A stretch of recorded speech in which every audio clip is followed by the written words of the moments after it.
আজকে আমি এই ডিজাইনটি আপনাদের জন্য নিয়ে এসেছি। আমার এই সুন্দর ডিজাইনটি শেখার জন্য ভিডিওটি শেষ পর্যন্ত আমার সাথে দেখতে থাকুন। আমি প্রথমে একটা ঘরে একটা সুচ তুলে নিলাম। সুচটা তুলে একটা করে স্টিচ পরের একটা লাইন করে নিলাম। এবার মাথার উপরে সুচটা তুলে বাঁ দিকে বাড়িয়ে একটা পরের একটা লাইন নিয়ে নিলাম। এবার দ্বিতীয় লাইন করার জন্য আমি আবারও ডান পাশের লেবেল সমান রেখে বাঁ দিকে এক ঘর বেশি নিয়ে দুটো ফোর করে নিয়েছি। এবার 3 নম্বর লাইনে আমি করে নেব 3টি ফোর। এখানেও একইভাবে ডান দিকের লাইনটা আমার সমান থেকে যাবে আর বাঁ পাশে একটা ঘর বেশি হবে। এখন আমি দুই পাশের লেবেল সমান রেখে পাশাপাশি 3টি ফোরের দুটো লাইন করে নেব।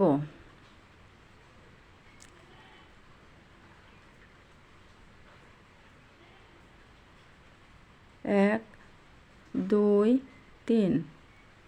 দেখুন আমার 3টি ফোরে 3টি লাইন করা হয়ে গেল। আবারও আমি ডান পাশের লেবেল সমান রেখে বাঁ দিক থেকে একটা ঘর বাদ দেব, দিয়ে এখানে নিয়ে নেব দুটো করে স্টিচ ফোরের একটা লাইন।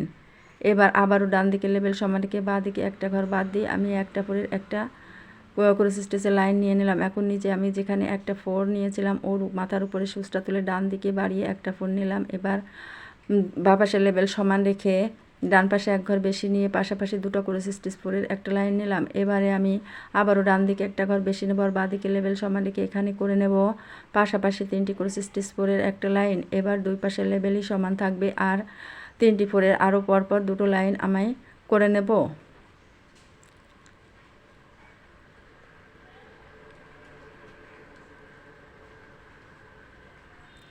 দেখুন এখানে আমার 3টি ফোরের পরপর 3টি লাইন নেওয়া হয়ে গেল। এখন আমি বাঁ পাশের লেবেল সমান রেখে ডান দিক থেকে একটা ঘর বাদ দেব, দিয়ে এখানে নিয়ে নেব দুটো ফোরের একটা লাইন।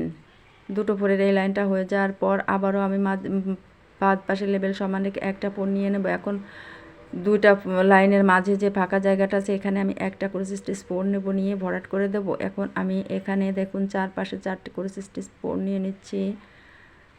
মাঝে একটা ঘর গ্যাপ রেখে আমার চারপাশে 4টা করে স্টিচ ফোর হয়ে গেল। এখন আমি আরও একটা পাপড়ি আপনাদেরকে করে দেখাবো। আমি মাথার উপরে যে একটা ফোর মাথার উপরে সুচটা তুলে এখন আমি এখানে ডান দিকে বাড়িয়ে একটা ফোর করে নেব। বাঁ পাশের লেবেল সমান রেখে এ লাইনে বাঁ দিকে ডান দিকে আর একটা ঘর বেশি নিয়ে এ লাইনে দুটো ফোর নিয়ে নিলাম। নতুন করে আমি আবার আরেকটা লাইন শুরু করার জন্য বাঁ পাশের লেবেল সমান রেখে ডান দিকে একটা ঘর বেশি নিয়ে পাশাপাশি 3টি ক্রস স্টিচ ফোর করে নেব। এভাবে আমি আরও দুটো লাইন নিয়ে নেব। আমার দুপাশের লেবেলই সমান থেকে যাবে।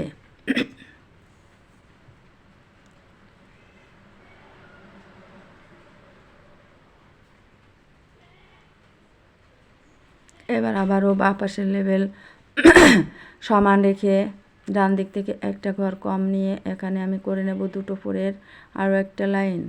এবার আবার বাঁ পাশের লেবেল সমান রেখে এখানে একটা ফোরের একটা লাইন করে নেব।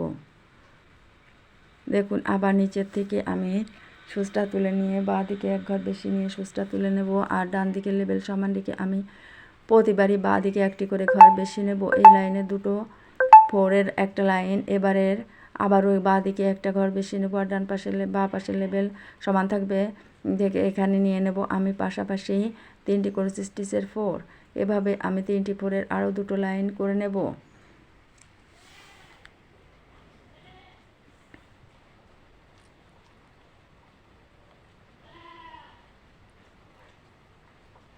দেখুন আমার 3টি ফোরের দুটো লাইন 3টি লাইন করা হয়ে গেলো। আমার দুই পাশের লেবেলই সমান আছে। এভাবে আমি আবারও ডান দিকের লেবেল সমান রেখে বাঁ দিক থেকে একটা ঘর কম নিয়ে এখানে নিয়ে নিলাম দুটো ফোর।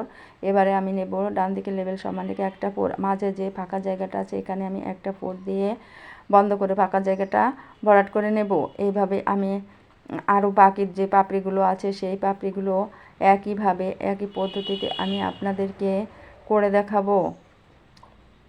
বন্ধুরা আপনারা যদি আমার এই চ্যানেলে সম্পূর্ণ নতুন হয়ে থাকেন তাহলে অবশ্যই চ্যানেলটিকে সাবস্ক্রাইব করুন আর পাশে থাকা বেল আইকনটিতে চাপ দিন যাতে এই চ্যানেলের সম্পূর্ণ আপডেটগুলো খুব দ্রুত আপনাদের মোবাইলে পৌঁছে যায়।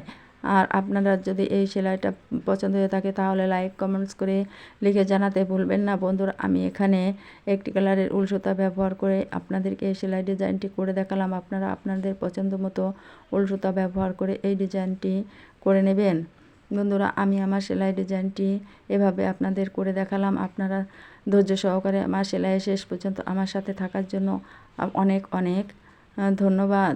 আবার আমি যখন নতুন আর একটা সেলাই করতে যাব তখন মাঝে একটা ঘর বাদ রেখে এভাবেই একটা ফোর নিয়ে নতুন